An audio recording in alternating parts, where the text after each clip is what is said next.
Good evening, parents, and welcome. Thank you for taking the time to be here tonight.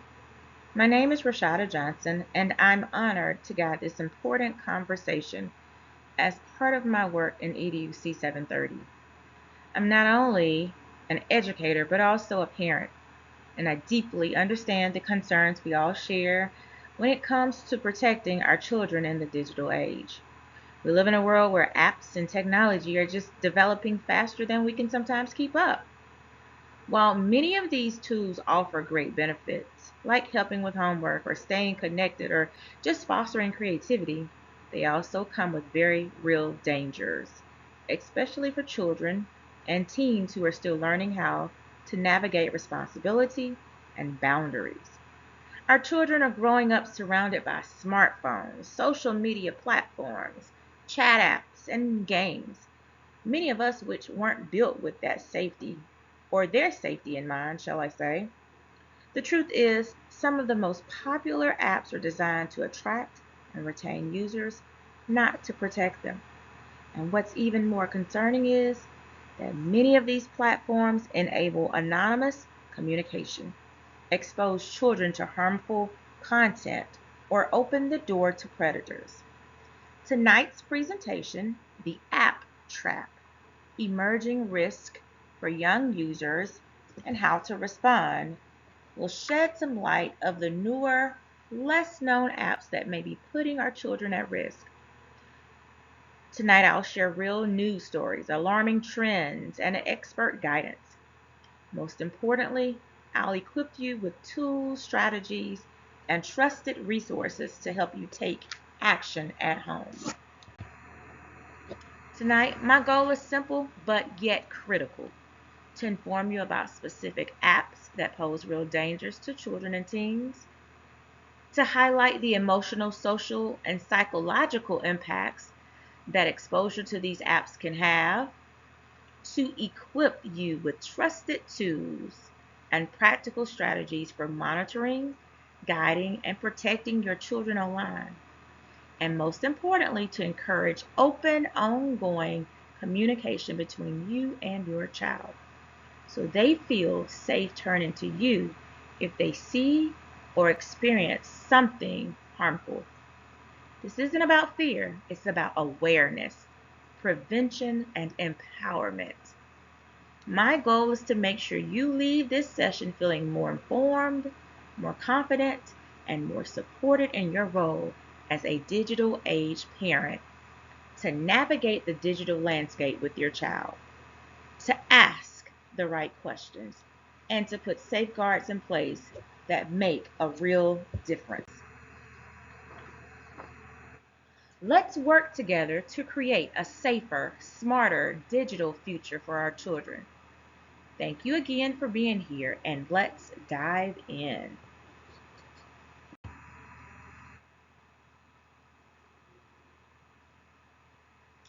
As we continue this discussion, it's important to look beyond just the names of the apps and focus on the real risk many of them present to our children. Many of today's most popular platforms are not just for fun.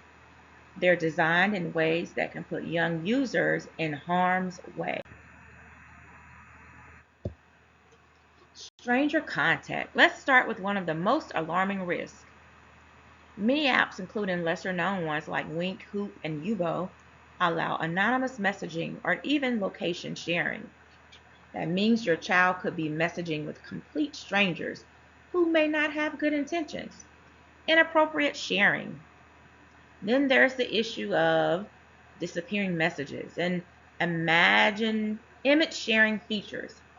Apps like Snapchat or Kik make it easy for users to send risky or explicit content that vanishes in seconds. Then you have addiction and distraction. Apps are intentionally designed to keep users scrolling, clicking, and staying online longer. Mental health issues and what's often invisible but just as damaging: mental health. Social media can create a constant cycle of comparisons, likes, and filters that cause children to feel like they're never good enough. Cyberbullying.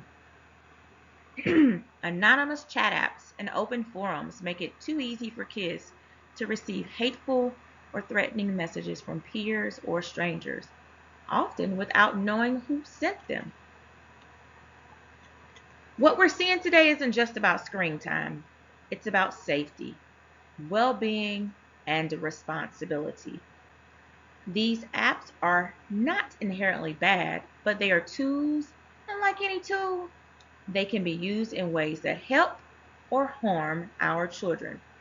Our job as parents, educators, and community members is to stay informed, stay involved, and create space for honest conversations. Let's keep moving forward together as we explore more solutions and strategies to protect our kids.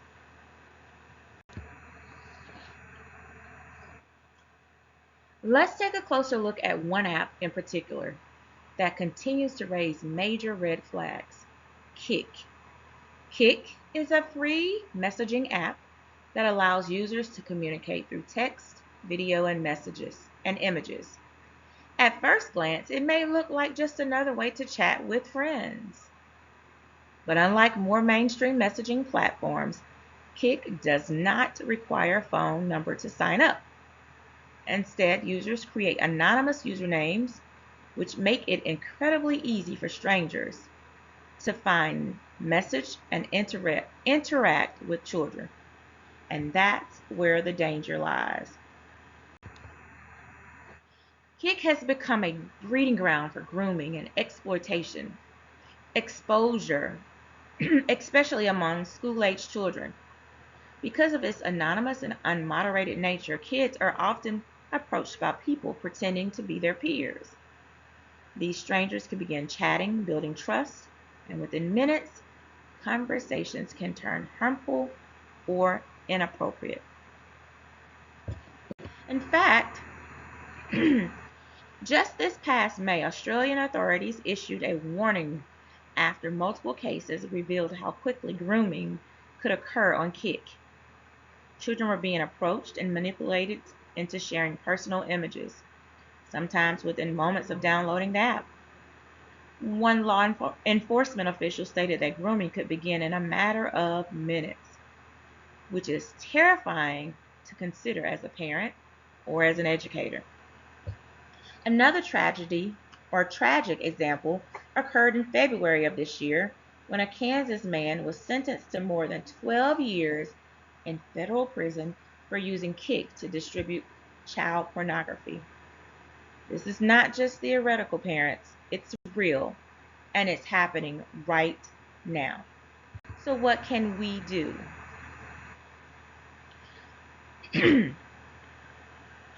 We can have open communication.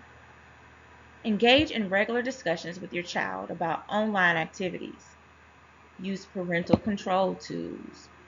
Use third-party tools like Bark to monitor and manage your child's online interactions. Educate on online safety. Teach your child about the importance of not sharing personal information and the dangers of interacting with strangers online. Now let's turn our attention to another app that poses significant and often hidden risk. This app is called Whisper. Whisper markets itself as an anonymous platform where users can share secrets or post confessions overlaid on images. It might seem like a harmless space for self-expression, but because it's completely anonymous, it opens the door to very real dangers, especially for young users. So what makes Whisper risky for school-age students? First, there's no identity verification. That means anyone of any age can join the platform and claim to be someone they're not. Second, Whisper encourages direct messaging. This feature allows strangers to initiate private conversations, often leading to inappropriate exchange or worse. Third, The content shared is rarely moderated.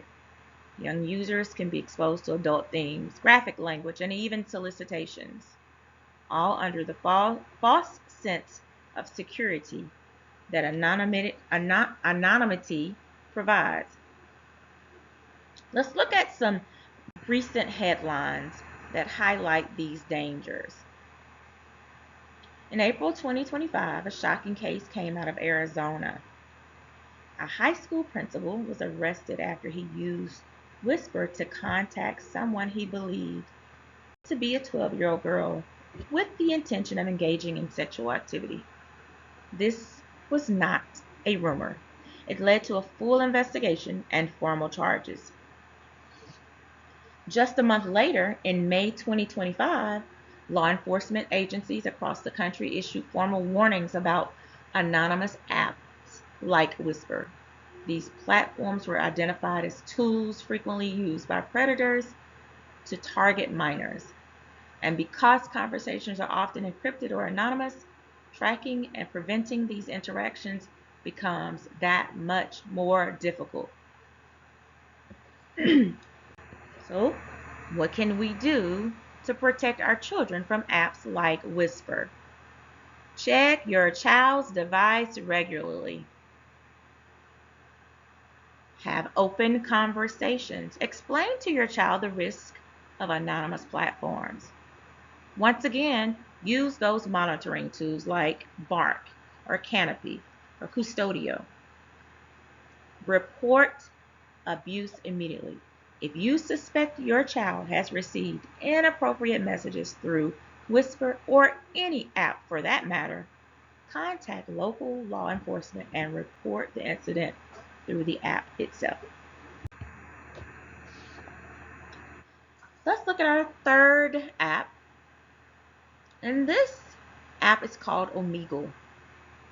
Omegle is a platform that pairs users with complete strangers for anonymous conversations, either through text or video chat.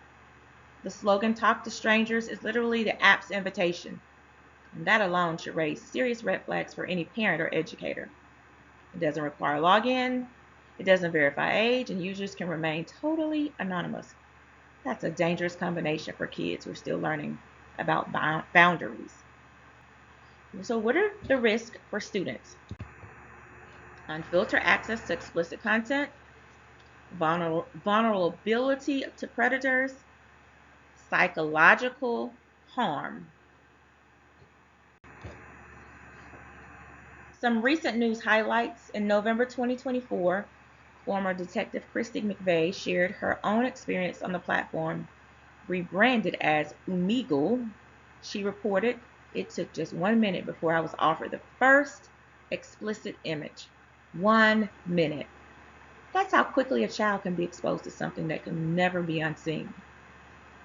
In that same month, McVeigh published another piece through Australian media warning parents, "We have to stop giving our kids smartphones." Her argument: apps like Omegle and others like it enable unmoderated, often traumatic exposure that can lead to a long-term mental health issue and bullying, both online and in person.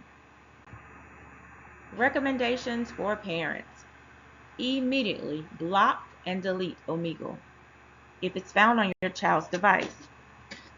Use monitoring tools.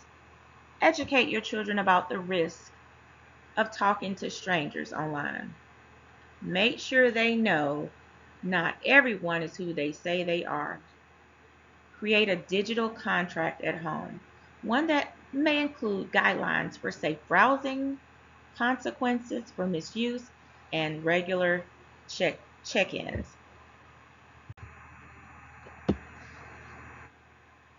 As we've seen from these examples, what looks harmless on the surface can often be hiding real threats.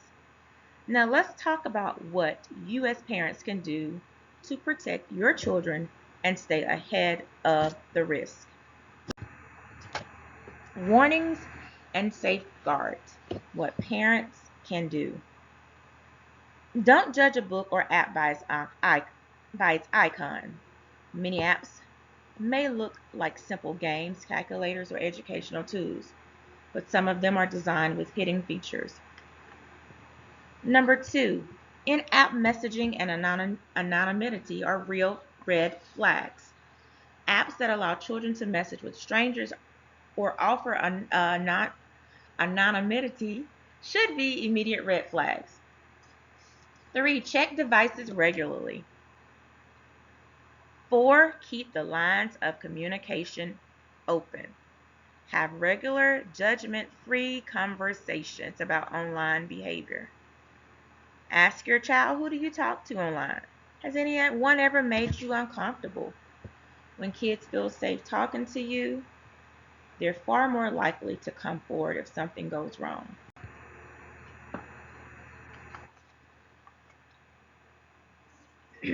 Stay informed. The digital world is always changing. That means we as parents need to stay curious and proactive. Subscribe to updates from FBI Internet Crime Complaint Centers. Use parental control and tools wisely. Technology should work for you, not against you. Use tools like Bark, Custodio, which gives you screen time limits and app control. Bark monitors text, apps, and email for signs of danger. Canopy is another that filters explicit content in real time, even in images and videos.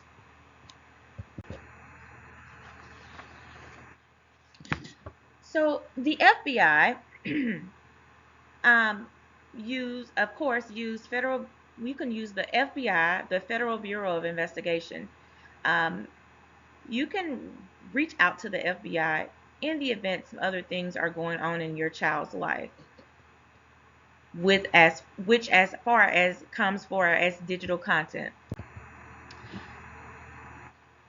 I have posted for you guys. This is our Attorney General, and you could reach out to the office if you have concerns as far as um, your child seeing anything that's dangerous or obscene. Please reach out to your Georgia Attorney General, and I will be sure to send out this PowerPoint presentation.